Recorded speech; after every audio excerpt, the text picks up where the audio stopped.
अस्सलाम वालेकुम। अफ़साना कातिल की माँ। वारदात का ये 13वां अफ़साना है। पहला हिस्सा शुरू होता है। रात को रामेश्वरी सोई तो क्या ख्वाब देखती है कि विनोद ने किसी ऑफिसर को मार डाला है और कहीं रुपोश हो गया है। पुलिस उसकी तलाश में बेगुनाहों को ज़ोदोकोब कर रही है और तमाम शहर में शोर व शर बपा है। उसी घबराहट में उसकी आँख खुल गई। देखा तो विनोद सो रहा था। उठकर विनोद के पास गई, प्यार से सर पर हाथ फेरने लगी और सोचने लगी, मैंने क्या बेसर पैर का ख्वाब देखा है। उसके साथ कुछ मुतफक्किर भी हो गई। फिर लेटी, मगर नींद ना आई। दिल में एक खौफ समा गया था। सुबह को विनोद ने माँ को मुतफक्किर देखकर पूछा, अम्मा आज उदास क्यों हो? माँ विनोद को मोहब्बत से लबरेज आँखों से देखकर बोली, बेटा तुमसे क्या कहूँ, रात को मैंने एक बहुत बुरा ख्वाब देखा है। जैसे तुम किसी अफसर को मार कर भाग गए हो और बेगुनाहों पर मार पड़ रही है। विनोद ने हंसकर कहा, क्या तुम चाहती थी कि मैं पकड़ लिया जाता? माँ ने कहा, मैं तो चाहती हूँ कि तुम ऐसे कामों के नज़दीक ही न जाओ। पकड़े जाने का सवाल ही क्यों उठे? हमारा धर्म है खुद जिया और दूसरों को भी जीने दें। दूसरों को मार कर खुद जीना मेरे धर्म के ख़िलाफ़ है। विनोद ने कहा, धर्म और नियति का ज़माना नहीं है। माँ ने कहा, धर्म और नियति को हमेशा फतह हासिल हुई है और आइंदा भी होगी। स्वराज्य कत्ल खून से नहीं मिलता, त्याग तप और आत्मशुद्ध ही से मिलता है। लालच छोड़ते नहीं, बुरी ख्वाहिशात छोड़ते नहीं, अपनी बुराइयां देखते नहीं, उस पर दावा है स्वराज्य लेने का। यह समझ लो कि मैं स्वराज्य कत्ल व खून से मिलेगा वह मुल्क की चीज़ न होगी, अफराद की चीज़ होगी और थोड़े से आदमियों की एक गिरोह तलवार के ज़ोर से इंतज़ाम करेगा। हम आवाम का स्वराज्य चाहते हैं, कत्ल व खून की ताकत रखने वाले गिरोह का नहीं। विनोद ने कहा, तुम तो स्टेज पर खड़ी होकर बोलती हो, यहाँ कौन सुनने वाला है? माँ ने कहा, बेटा तुम हंसते हो, मेरा जी दुखी है। कई दिन से दाईं आँख बराबर फड़क रही है, यकीनन कोई मुसीबत आने वाली है। विनोद ने कहा, मैं मुसीबत से नहीं डरता। अभी कौन सा सुख भोग रही हो जो मुसीबतों से डरे? यह कहता हुआ विनोद बाहर चला गया। दूसरा हिस्सा यहाँ शुरू होता है। आज सुबह से ही विनोद का पता न था, मालूम नहीं कहाँ गया। रामेश्वरी ने पहले तो समझा कि कांग्रेस के दफ्तर में होगा, लेकिन जब 1 बज गया वह लौट कर न आया तो उसे फिक्र हुई। 10 बजे के बाद वह कहीं न रुकता था। फिर सोचा शायद किसी काम से चला गया हो। रात का ख्वाब उसे बेचैन वह परेशान करने लगा। वह वक्त के साथ साथ बेचैनी भी बढ़ने लगी। जब शाम हो गई तो उससे न रहा गया। कांग्रेस के दफ्तर गई। वहां दरियाफ्त करने पर मालूम हुआ कि आज विनोद सुबह से एक बार भी न आया। रामेश्वरी का दिल किसी नामालूम खौफ से परेशान हो गया और वह ख्वाब मुजस्सम बनकर उसे डराने लगा। कुछ देर तक वह हवास बाख्ता चुपचाप खड़ी रही। फिर ख्याल आया शायद घर गया हो। फौरन घर लौटी, लेकिन यहाँ विनोद का अब तक पता न था। जो जो अंधेरा होता जाता था उसकी जान खुश्क होती जाती थी। उस पर दाईं आँख भी फड़कने लगी। ख़यालात और भी खौफनाक सूरत अख्तियार करने लगे। कोई देवी या देवता न बचा जिसकी उसने मिन्नत न मानी हो। कभी सहन में आकर बैठ जाती, कभी दरवाजे पर जाकर खड़ी होती। उसका दिल किसी खौफ ज़दा तायर की मानिंद कभी नशीमन में आ बैठता और कभी शाख पर। खाना पकाने का ख्याल किसे था। बार बार यही सोचती, भगवान मैंने ऐसा क्या कसूर किया है जिसकी सज़ा दे रहे हो? अगर कोई गलती हो गई हो तो माफ़ करो। मैं तो खुद ही मुसीबत ज़दा हूँ। अब और बर्दाश्त करने की ताकत मुझ में नहीं है। रामेश्वरी सर पर हाथ रखकर रोने लगी। आसमान पर स्याह बादल घिरे हुए थे। नन्ही नन्ही बूंदें पड़ रही थीं। ऐसा मालूम होता था जैसे वह बेकस के साथ कोई रोने वाला न देखकर उसका साथ देती हो। तीसरा हिस्सा यहाँ शुरू होता है।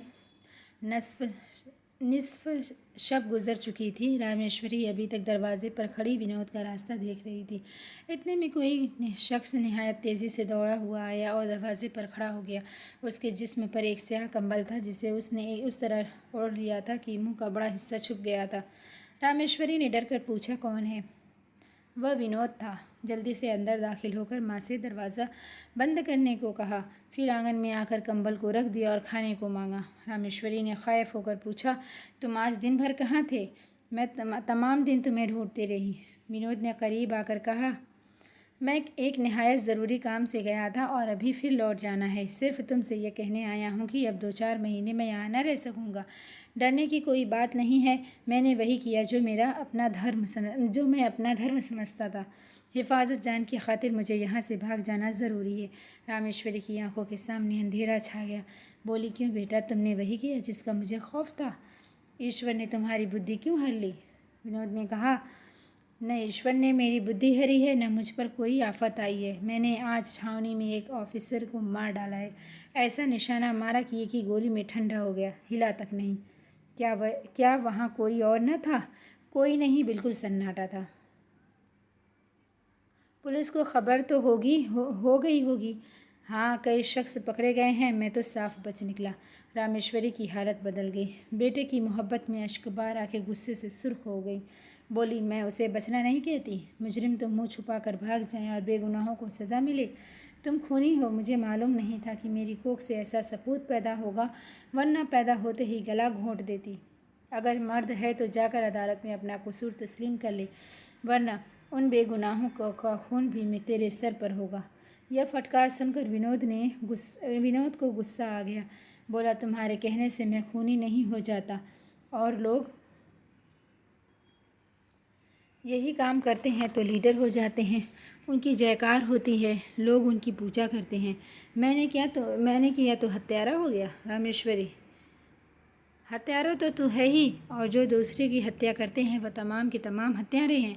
तेरी माँ होकर मैं भी पाप के हिस्सेदार हो गई। मेरे मुंह पर भी स्याही लग गई। लीडर वह होते हैं जो दूसरों के लिए मरते हैं, जो दूसरों की हिफाजत करे वही बहादुर, वही सूरमा है। उन्हीं का जन्म मुबारक है, उन्हीं की माएँ खुशनसीब हैं। तुझे शर्म नहीं आती कि तू खून करके अपनी बड़ाई कर रहा है?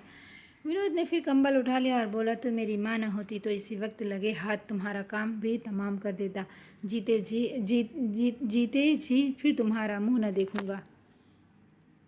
यह कहता हुआ वह जोश में घर से निकल पड़ा। चौथा हिस्सा शुरू होता है। दम भर बाद रामेश्वरी भी उसी जोश में घर से निकली। बेटा है तो क्या वह यह नाइंसाफ़ी नहीं गवारा कर सकती। वह उसी वक्त कोतवाली में जाकर उसे उस खून की खबर दे देगी। विनोद को फांसी पर चढ़ना उससे कहीं बेहतर है कि बेगुनाहों को फांसी हो। लेकिन कुछ दूर चलने के बाद माँ का दिल बेचैन हो गया। वह लौट पड़ी और घर आकर खूब रोई।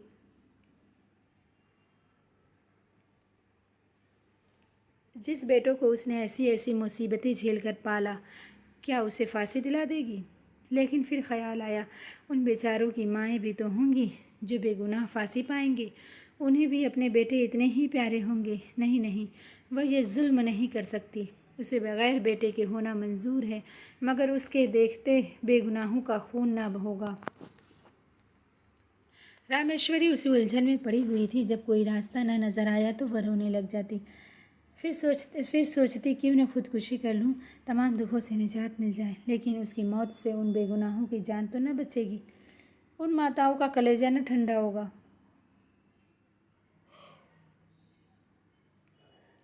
वह उस पाप से तो न आज़ाद होंगे। और अपने आप ही बोल उठी, खा कुछ हो, मैं गुनाहों को खून न बहने दूंगी। अजलास में जाकर साफ साफ कह दूंगी, गुनहगार मैं हूँ, क्योंकि मेरे बेटे ने यह खून किया है। हम दोनों ही कसूरवार हैं, दोनों को फांसी दीजिए। मैं अपने धर्म से मुनहरिफ न होंगी, ख्वाह मेरे आँखों के सामने ही विनोद की बूटी बूटी क्यों न कर डाली जाए। हाँ, मैंने अपनी आँखों से उसको फांसी पर चढ़ा देना देखूंगी, क्योंकि मैंने उसे जन्म दिया है। भगवान मुझे ताकत दो कि अपने फ़र्ज़ में डटी रहूं। मैं कमज़ोर हूँ, पापिन हूँ, हत्यारी हूँ। रामेश्वरी बेहोश होकर गिर पड़ी।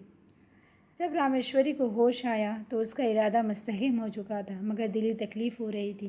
क्या उसीलिए उसने बेटे को जन्म दिया था? इसीलिए पाला पोसा था? एक दिन उसे फांसी पर चढ़ते हुए देखूंगी। विनोद उसकी ज़िंदगी का सहारा था। आज उस विनोद से उसका नाता टूट रहा है। विनोद की सूरत उसकी आंखों के सामने फिरने लगी। एक दिन वह था, वह उसे छाती पर से लगाए फिरती थी।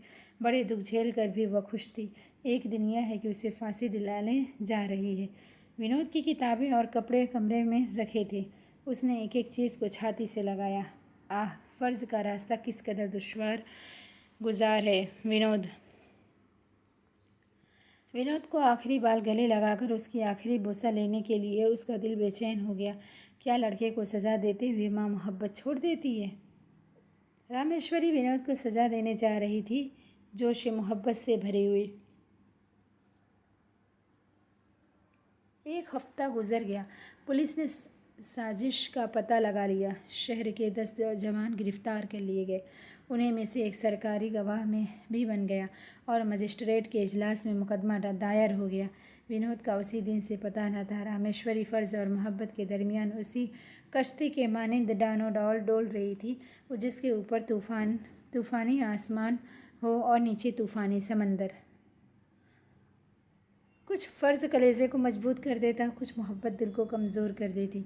लेकिन जो दिन गुज़रते थे, फ़र्ज़ पिस्ता हुआ जाता था। नई नई दलीलें उसके एहसास फ़र्ज़ को कमज़ोर करती जाती थीं। जब तमाम काम ईश्वर की मर्ज़ी से होता है तो उसमें भी उसकी मर्ज़ी होगी। यही सबसे ज़बरदस्त दलील थी। उन 7 दिनों में उसने सिर्फ पानी पीकर दिन काटे थे और वह पानी भी आँखों के रास्ते से निकल जाता था। ऐसी हो गई थी जैसे बरसों की मरीज़ा। 10 बजे का वक्त था। वह कांग्रेस के दफ्तर की तरफ चली। उसी वक्त रोज़ाना एक बार विनोद का पता लेने के लिए यहाँ आया करती थी। नागौहां उसने 9-10 जवान को हथकड़ियाँ पहने 1 दर्जन मुसल्लह पुलिस को सिपाहियों के नीच पंजे में गिरफ्तार देखा। पीछे थोड़ी दूर पर कुछ औरतें सर झुकाए रंज वयाज की तस्वीर बनी आहिस्ता आहिस्ता चली जा रही थीं। रामेश्वरी ने दौड़कर एक सिपाही से पूछा, क्या यह कांग्रेस के आदमी हैं? सिपाही ने कहा, कांग्रेस वालों के सिवा अंग्रेज़ों को कौन मारेगा? कौन मारा गया? एक पुलिस सार्जेंट को उन सब ने मिलकर कत्ल कर दिया। आज 8वां दिन है। कांग्रेस के आदमी हत्या नहीं करते। कसूर न साबित होगा तो आप छूट जाएंगे। रामेश्वरी दम भर वहीं खड़ी रही, फिर उन्हें लोगों के पीछे पीछे कचहरी की तरफ चली। फ़र्ज़ यह नई ताकत पाकर संभल गया। नहीं, वह इतने बेकसूर नौजवानों को मौत के मुंह में न जाने देगी। अपने खूनी बेटे की हिफाजत के लिए इतने बेगुनाहों को खून न होने देगी। कचहरी में बहुत बड़ा मजमा था। रामेश्वरी ने एक अर्दली से पूछा, क्या साहब आ गए? उसने जवाब दिया, अभी नहीं आए, आते ही होंगे। बहुत देर से आते हैं, 12 तो बजे होंगे। अर्दली ने झंझलाकर कहा, तो क्या वह तुम्हारे नौकर हैं? जब तुम्हारी मर्जी हो आकर बैठ जाएं। बादशाह हैं, जब मर्जी होगी आएंगे। रामेश्वरी चुप हो गई। उसी के पास ही कई औरतें बैठी हुई थी। एक ने पूछा, क्यों बहन, तुम्हारे घर का भी कोई लड़का पकड़ा गया है? रामेश्वरी अपनी फिक्रों में डूबी हुई थी, कुछ न बोली।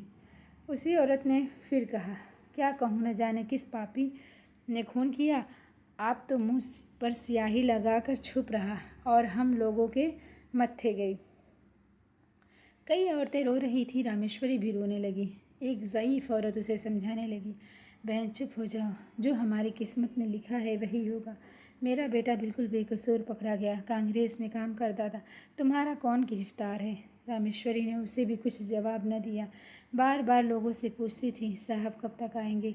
2 बजे साहब की मोटर आई। इजलास में हलचल मच गई। जो ही साहब कुर्सी पर बैठे, सरकारी वकील ने यह खून का मुकदमा पेश कर दिया। पुलिस के अफसर आ गए, मुलजिम भी सामने खड़े कर दिए गए। ऐन उसी वक्त रामेश्वरी ने इजलास के रूबरू आकर सलाम किया और साफ लफ्ज़ों में बोली, हुजूर, इस मुकदमे के पेश होने से पहले मैं कुछ अर्ज़ करना चाहती हूँ। सब के सब उसकी तरफ हैरत से देखने लगे। कमरे में सन्नाटा छा गया। साहब ने उसकी तरफ तेज़ निगाहों से देखकर कहा, क्या बात है? रामेश्वरी ने कहा, मैं इसलिए आपके सामने आई हूँ कि इस मुकदमे का सच्चा हाल बयान करूँ। सार्जेंट का खून करने वाला मेरा बेटा है। यह तमाम मुलजिम बेगुनाह हैं। साहब ने मुतखय्यर होकर पूछा, तुम अपने होश में हो या नहीं? रामेश्वरी ने कहा, मैं अपने होश में हूँ, बिल्कुल सच कहती हूँ। सार्जेंट को मेरे बेटे ने मारा है। उसका नाम विनोद बिहारी है। मेरे घर में उसका फ़ोटो रखा हुआ है। वह उसी दिन से लापता हो गया है। मैं अपने होश में हूँ। अपने बेटे से मेरी कोई दुश्मनी नहीं है। मैं उसे उसी तरह प्यार करती हूँ जैसे हर एक बेवा अपने इकलौते बेटे को। 1 हफ्ते पेशतर वही मेरा सब कुछ था। लेकिन जब मेरे हर चंद मना करने के पर भी उसने यह खून किया है तो मैंने समझ लिया मेरा कोई बेटा न था। उसकी जान बचाने के लिए मैं इतने घर बर्बाद ना होने दूंगी। मेरी इन बहनों को भी तो अपनी औलाद इतनी ही प्यारी है, उन्हें भी बे औलाद बनाकर मैं औलाद वाली नहीं रहना चाहती। मैंने असल वाक़या बयान कर दिया। इंसाफ आपके हाथ में है। कमरे में हलचल मच गई। मर्द औरत सब ने रामेश्वरी को चारों तरफ से घेर लिया। कई औरतें उसके कदमों पर सर रखकर रोने लगीं।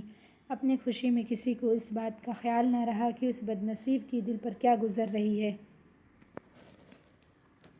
वह बेहिस व हरकत दरमियान में खड़ी थी। न कुछ सूझता था न कुछ सुनाई देता था। बस विनोद की सूरत आंखों के सामने थी। यकायक मजमा में से एक आदमी निकला, रामेश्वरी के सामने आया और उसके सीने में खंजर उतार दिया। रामेश्वरी चीख मार कर गिर पड़ी और हमलावर के चेहरे की तरफ देखकर चौंक पड़ी। उसके मुंह से बेअख्तियार निकल गया, अरे तू है विनोद।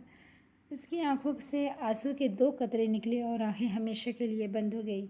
अफसाना कातिल की माँ यहाँ ख़त्म होता है। अस्सलाम वालेकुम।